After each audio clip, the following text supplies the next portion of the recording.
Thank you all for coming. My name is Amber Kent.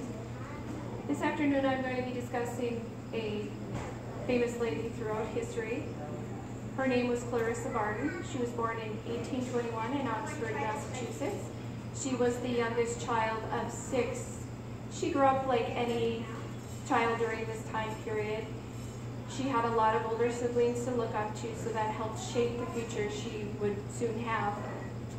This is being referred from the book Angel of the Battlefield by Elizabeth Brown.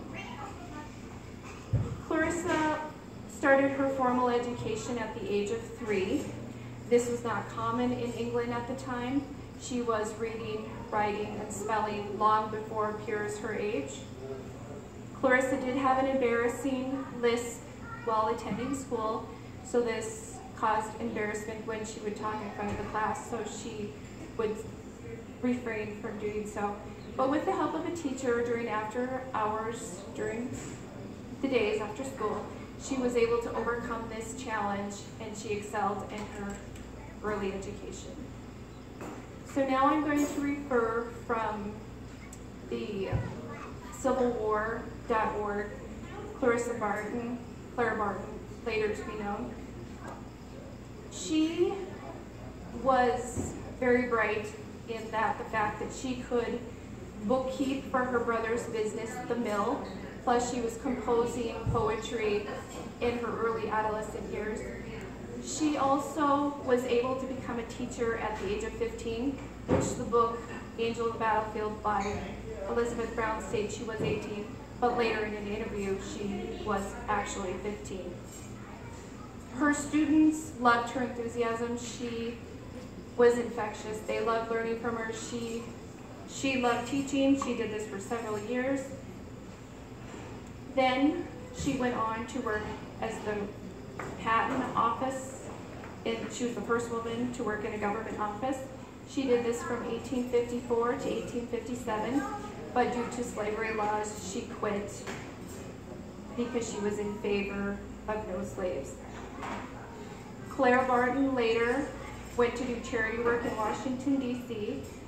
in 1861. When the Civil War broke out, she was the first one on the scene to help the soldiers in need. She would bring them supplies, and in 1865, Abraham Lincoln appointed her correspondent to the missing soldiers, and she was able to give information to the family regarding prisoners of war or lost soldiers. Clara Barton did many things in her life. Now I'm going to refer to an article, volume 32 of Angel of the Battlefield. Clara Barton was the first one to open an American Red Cross. She was the first president. After doing so, it was like a wildfire. It spread to many cities, and there was services available to many different people, whether it be natural disasters, illness spread, war, like they've seen, and helping all the soldiers.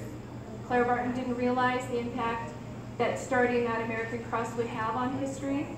They did do services such as what I stated previous.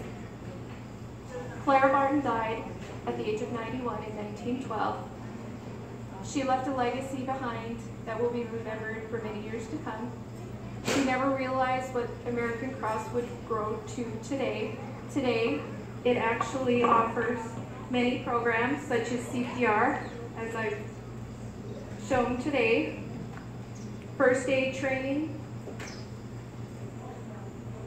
blood donation drives, babysitting classes, lifeguard training, and much, much more. We really do look back at her time, and she really was an angel of the battlefield because she was humble, courageous, dedicated, and she did become a nurse at the age of 40, and she is something to be admired for her acts of kindness throughout history. Thank you.